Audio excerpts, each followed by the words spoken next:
Je vais vous révéler exactement pourquoi un seul de vos chiffres de tension artérielle est le véritable indicateur silencieux d'un risque imminent, et pourquoi l'autre est souvent mal interprété. La plupart des gens pensent que tant que l'un des deux est bas, tout va bien, mais cette erreur de jugement laisse des millions de seniors vulnérables à des incidents soudains. Dans les minutes qui suivent, nous allons corriger cette lecture dangereuse et voir comment ramener ces chiffres dans une zone de sécurité sans dépendre uniquement de nouvelles ordonnances. Il y a quelque temps, j'ai vu un patient nommé Marc, âgé de 74 ans. Marc était fier de dire à tout le monde que sa petite tension, le chiffre du bas ou diastolique, était parfaite, souvent autour de 70. Il ne s'inquiétait pas du fait que son chiffre du haut, la systolique, grimpait régulièrement au-dessus de 160. Il pensait que la moyenne était bonne. Ce qu'il ignorait, c'est que l'écart important entre ces deux chiffres créait une pression pulsée excessive, rigidifiant ses artères jour après jour. Il a commencé à ressentir des étourdissements étranges et une fatigue inexplicable avant de réaliser que son médecin ne lui avait peut-être pas tout expliqué sur ce grand écart. C'est une situation que je vois trop souvent. Une fausse sécurité basée sur des informations incomplètes. Une pression artérielle non contrôlée, surtout la systolique isolée chez les seniors, ne prévient pas avant de frapper. Elle fatigue le cœur silencieusement et fragilise les petits vaisseaux du cerveau. Mais il existe des moyens précis et cliniquement validés pour réduire cet écart et protéger vos artères en commençant dès aujourd'hui. 1. La première étape cruciale n'est pas un aliment ou un exercice, mais la maîtrise absolue de votre mesure au repos. Beaucoup de seniors prennent leur tension artérielle à la maison, ce qui est excellent, mais la majorité le fait d'une manière qui fausse les résultats à la hausse, entraînant parfois une augmentation inutile des médicaments. La règle d'or est le protocole de 5 minutes de silence. Vous ne devez jamais mesurer votre tension immédiatement après vous être assis, avoir marché, ou pire, après avoir mangé. L'action correcte consiste à s'asseoir sur une chaise avec un dossier ferme, les pieds à plat sur le sol, non croisés. Le bras doit reposer sur une table à la hauteur du cœur. Vous devez rester ainsi, sans parler, sans regarder la télévision et sans lire, pendant 5 minutes complètes avant d'appuyer sur le bouton de l'appareil. Ce temps de latence permet à votre système cardiovasculaire de revenir à son véritable niveau de base.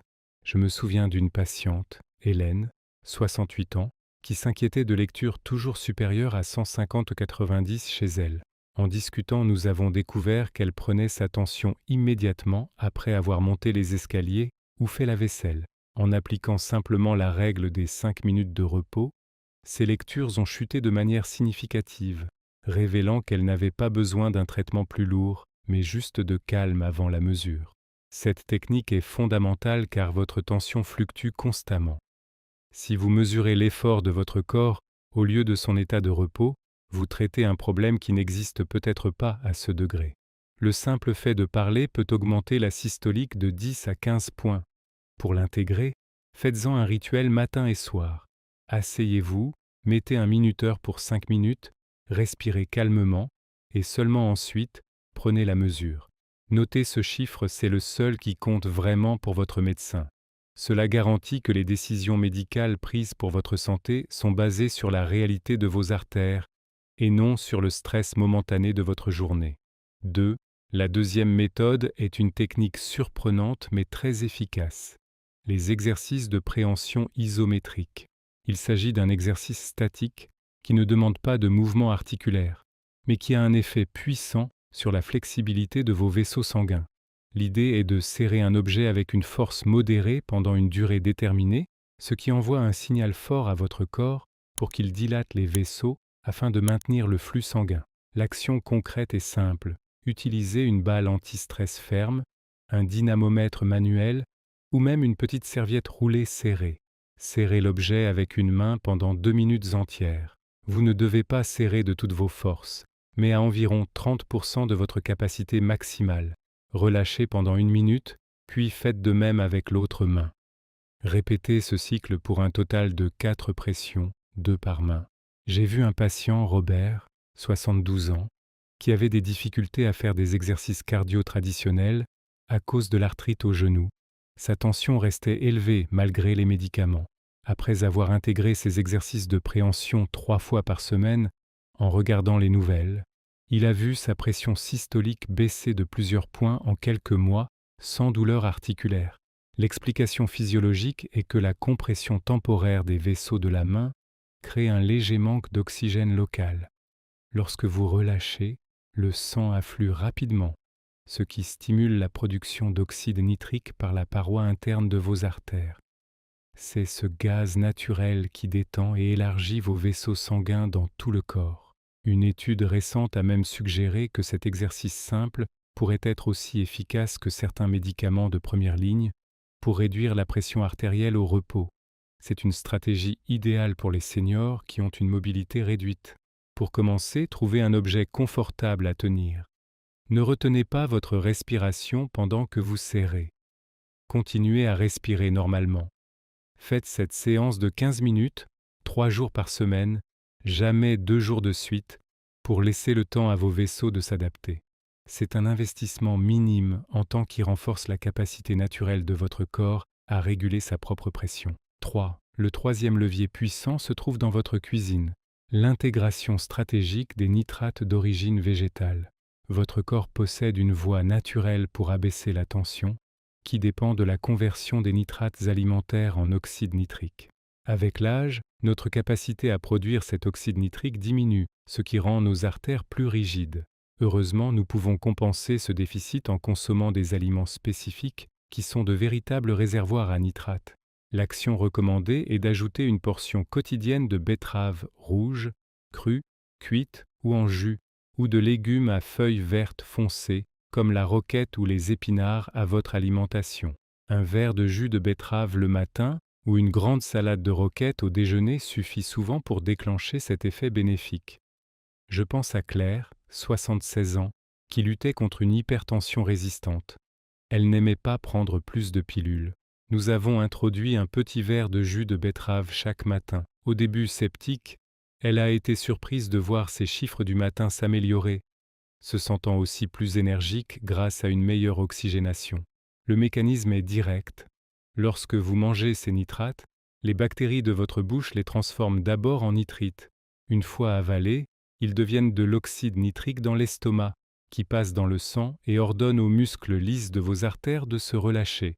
C'est une vasodilatation naturelle, similaire à l'effet de certains médicaments, mais sans les effets secondaires chimiques. Attention cependant, pour que cela fonctionne, vous ne devez pas utiliser de bain de bouche antiseptique puissant. Ces produits tuent les bonnes bactéries de la langue nécessaires à cette première étape de conversion cruciale. Intégrez cela simplement. Si vous n'aimez pas la betterave, optez pour une soupe d'épinards ou une salade de mâche. L'important est la régularité. C'est une façon délicieuse de redonner à vos artères la souplesse qu'elles perdent avec le temps. Cela soutient une circulation plus fluide et réduit la charge de travail de votre cœur à chaque battement. 4. Passons maintenant à une habitude respiratoire immédiate, la respiration diaphragmatique rythmée.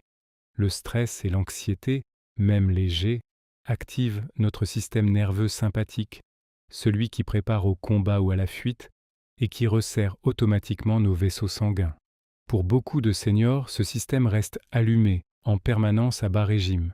La respiration lente et contrôlée est le seul interrupteur manuel dont nous disposons pour calmer ce système et activer le mode repos et digestion. La technique à pratiquer est la respiration 4, 7, 8 ou simplement le ralentissement à 6 respirations par minute. Inspirez doucement par le nez en comptant jusqu'à 4, retenez votre souffle en comptant jusque 7, puis expirez lentement par la bouche, comme si vous souffliez dans une paille en comptant jusqu'à 8. Faites cela pendant 5 à 10 minutes. J'ai suivi un patient, André, qui voyait sa tension grimper en flèche chaque fois qu'il devait aller chez le médecin ou gérer des papiers administratifs. En pratiquant cette respiration juste avant ces événements stressants, il a réussi à éviter les pics dangereux de pression systolique qui l'inquiétaient tant. Sur le plan physiologique, cette respiration lente stimule le nerf vague. Ce nerf envoie un message direct au cœur pour qu'il ralentisse et aux vaisseaux sanguins pour qu'ils se dilatent. C'est une réponse physiologique immédiate qui ne demande aucun équipement. Vous pouvez le faire n'importe où, dans la salle d'attente, devant la télévision, ou même au lit si vous avez du mal à dormir. L'expiration longue est la clé, car c'est pendant l'expiration que le rythme cardiaque ralentit naturellement. Essayez de le faire 2 fois par jour. Non seulement cela aide à gérer la tension artérielle sur le moment, mais avec le temps, cela réentraîne votre système nerveux à être moins réactif au stress quotidien. C'est un outil puissant que vous avez toujours sur vous, prêt à être utilisé dès que vous sentez une tension intérieure. 5. Le 5e point concerne une boisson spécifique, l'infusion d'hibiscus. Souvent connue sous le nom de bissap ou carcadé, cette fleur séchée rouge vif est bien plus qu'une simple boisson rafraîchissante. Elle a fait l'objet d'études sérieuses montrant son efficacité pour abaisser la tension artérielle, en particulier chez les personnes dont les chiffres sont modérément élevés. C'est une alternative naturelle pour ceux qui veulent réduire leur consommation de théine ou de caféine. L'action consiste à boire 2 à 3 tasses d'infusion d'hibiscus par jour. Vous pouvez la préparer en laissant infuser une cuillère à soupe de fleurs séchées dans de l'eau chaude pendant 5 à 10 minutes. Elle peut être bue chaude ou froide, mais évitez d'y ajouter des tonnes de sucre, ce qui contrebalancerait les bénéfices. Je me souviens de Jean, 65 ans, un grand buveur de café qui cherchait à diminuer sa consommation car cela le rendait nerveux. En remplaçant ses cafés de l'après-midi par de l'hibiscus, il a non seulement mieux dormi, mais a vu sa pression diastolique se stabiliser à un niveau plus sain lors de ses contrôles mensuels. L'hibiscus fonctionne de 2 manières principales. D'abord, il a un effet diurétique léger, aidant les reins à éliminer l'excès de sodium et d'eau du corps, ce qui réduit le volume sanguin et donc la pression. Ensuite, il semble agir comme un inhibiteur naturel de l'enzyme de conversion de l'angiotensine, ECA, le même mécanisme que certains médicaments antihypertenseurs classiques. C'est une boisson acidulée, riche en antioxydants, qui protège également les parois des vaisseaux contre les dommages oxydatifs. Assurez-vous simplement que cela n'interfère pas avec vos médicaments diurétiques si vous en prenez déjà, en parlant à votre médecin. Préparez une grande carafe le matin et sirotez-la tout au long de la journée. C'est une habitude agréable qui hydrate tout en traitant vos artères avec douceur. Cela contribue à maintenir une pression interne plus basse de manière constante et naturelle. 6. Le 6e levier est l'équilibre vital entre le sodium et le potassium. On répète sans cesse aux seniors de manger moins de sel, ce qui est vrai, mais on oublie souvent la moitié de l'équation. Mangez plus de potassium. Le potassium est l'antisel naturel de votre corps. Il aide à relâcher la tension dans les parois des vaisseaux sanguins et, plus important encore, il aide vos reins à excréter le sodium. Sans assez de potassium, même un régime pauvre en sel peut ne pas être suffisant. L'action concrète est d'associer systématiquement un aliment riche en potassium à vos repas. Pensez aux avocats, aux bananes, avec modération si vous surveillez le sucre, aux pommes de terre, aux épinards cuits, aux haricots blancs ou au saumon. Visez environ 3500 à 4700 ml de potassium par jour provenant des aliments, pas de suppléments. Une patiente, Marie, 70 ans, trouvait la nourriture sans sel, fade et triste, et finissait souvent par tricher. Au lieu de nous focaliser uniquement sur l'interdiction du sel, nous avons ajouté des aliments riches en potassium à son régime. Elle a pu garder un peu de goût salé tout en voyant sa tension s'améliorer grâce à l'effet protecteur du potassium. Le mécanisme est cellulaire. Le sodium fait entrer l'eau dans vos cellules et vaisseaux, augmentant la pression. Le potassium fait sortir le sodium. C'est une pompe naturelle. Si vous manquez de potassium, votre corps retient le sodium avidement. Cependant, attention, si vous avez des problèmes rénaux avancés ou si vous prenez certains médicaments qui retiennent le potassium, vous devez consulter votre médecin avant d'augmenter massivement votre apport. Pour la plupart des gens, c'est l'un des changements alimentaires les plus impactants. Essayez d'ajouter une demi-tasse de haricots ou un avocat à votre déjeuner. C'est simple, nourrissant, et cela travaille directement contre la rigidité artérielle. Cet équilibre chimique est essentiel pour permettre à vos reins de faire leur travail de filtration efficacement. 7. La 7e stratégie, souvent négligée, est l'hydratation stratégique dès le réveil. Peu de gens réalisent à quel point leur sang s'épaissit pendant la nuit. Lorsque vous dormez, vous perdez de l'eau par la respiration et la transpiration, sans rien boire pendant 6 à 8 heures. Au réveil, votre volume sanguin est plus faible mais plus visqueux, ce qui oblige le cœur à pomper plus fort pour faire circuler ce sirop épais dans vos artères. C'est l'une des raisons pour lesquelles les crises cardiaques et les AVC sont plus fréquents le matin. L'action simple et immédiate est de boire 2 grands verres d'eau tiède, environ 500 dès que vous ouvrez les yeux, idéalement avant même de sortir du lit ou juste après être allé aux toilettes. N'attendez pas le petit déjeuner ou le café. L'eau tiède est absorbée plus rapidement par l'estomac vide et réhydrate instantanément votre système circulatoire. Je pense à Paul, 78 ans, qui souffrait de vertiges matinaux et d'une tension systolique qui grimpait en flèche au saut du lit. Il pensait que c'était dû à ses médicaments, mais en réalité, il était chroniquement déshydraté le matin. En intégrant simplement cette routine d'eau tiède, ses vertiges ont disparu et sa tension matinale s'est stabilisée à des niveaux plus sûrs. Le mécanisme est physique. En augmentant le volume d'eau dans le sang, vous réduisez sa viscosité. Un sang plus fluide circule plus facilement, rencontrant moins de résistance contre les parois artérielles. Cela diminue mécaniquement la pression nécessaire pour le propulser. De plus, l'eau stimule le métabolisme et aide à éliminer les toxines accumulées pendant la nuit. Pour rendre cela facile, préparez une bouteille d'eau ou une carafe sur votre table de chevet le soir. Si l'eau plate vous rebute, ajoutez une tranche de citron pour un peu de saveur et de vitamine C, qui est aussi bonne pour vos vaisseaux. Faites-en votre première victoire de la journée. Avant de penser à quoi que ce soit d'autre, buvez. C'est le geste le plus simple et le moins coûteux pour protéger votre cœur chaque matin. Cela prépare votre corps à affronter la journée avec une circulation fluide et apaisée. Maintenant que nous avons couvert les actions immédiates, parlons de la zone de danger réelle que vous devez surveiller. Beaucoup de seniors se focalisent sur le chiffre du bas, la diastolique. Tant qu'elle est en dessous de 80 ou 90, tout va bien, pense-t-il. C'est une erreur classique. À partir de 60 ans, le chiffre le plus important devient la systolique, celui du haut.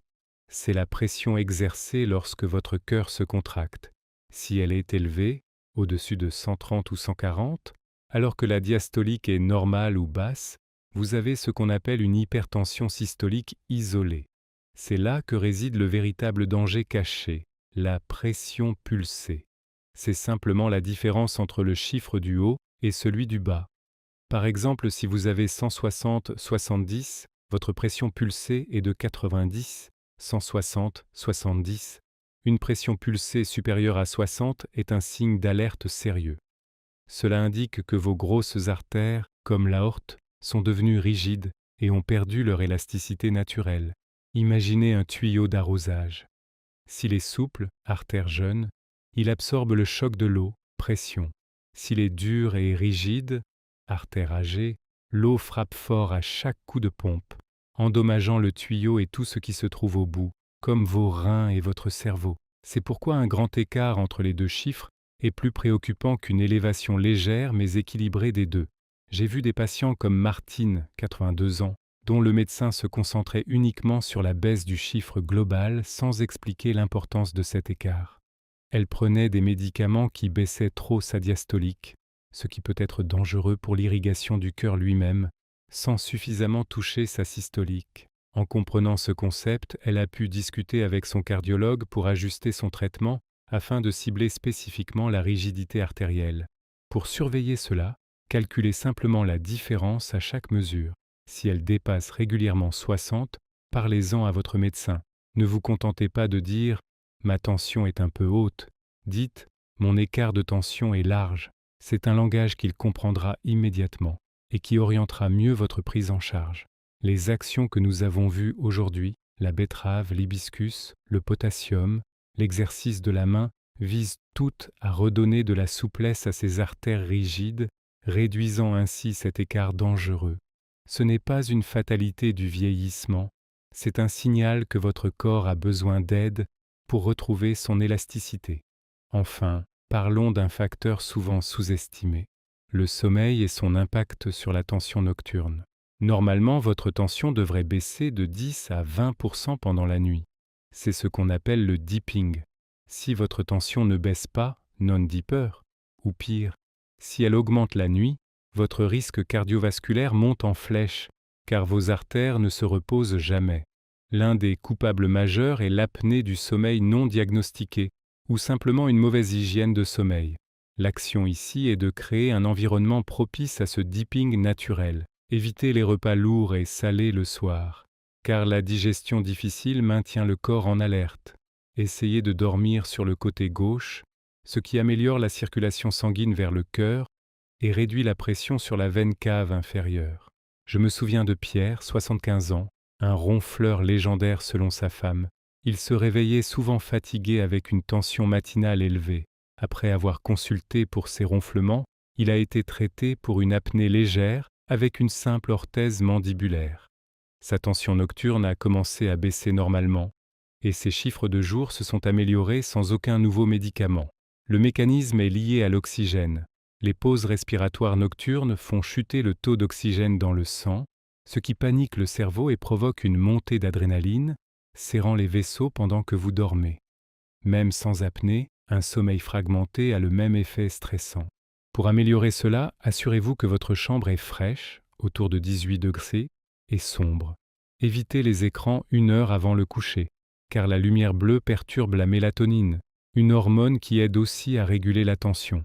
Si vous vous levez souvent pour uriner, réduisez les liquides 2 heures avant le coucher, mais compensez bien le matin comme nous l'avons vu. Surveillez votre tension le soir avant de dormir et le matin au réveil. Si elle est toujours plus haute le matin, c'est un signe que votre nuit n'a pas été réparatrice pour vos artères. Parlez-en à votre médecin, car le traitement de la cause, le sommeil, est souvent plus efficace que d'ajouter une pilule le matin. Un bon sommeil est le meilleur médicament antihypertenseur naturel qui existe. Cela permet à votre cœur de ralentir et à vos artères de se détendre profondément chaque nuit. Si vous connaissez quelqu'un de plus de 50 ans qui pourrait bénéficier de ces conseils vitaux, partagez cette vidéo avec lui et abonnez-vous pour plus d'astuces santé simples et efficaces.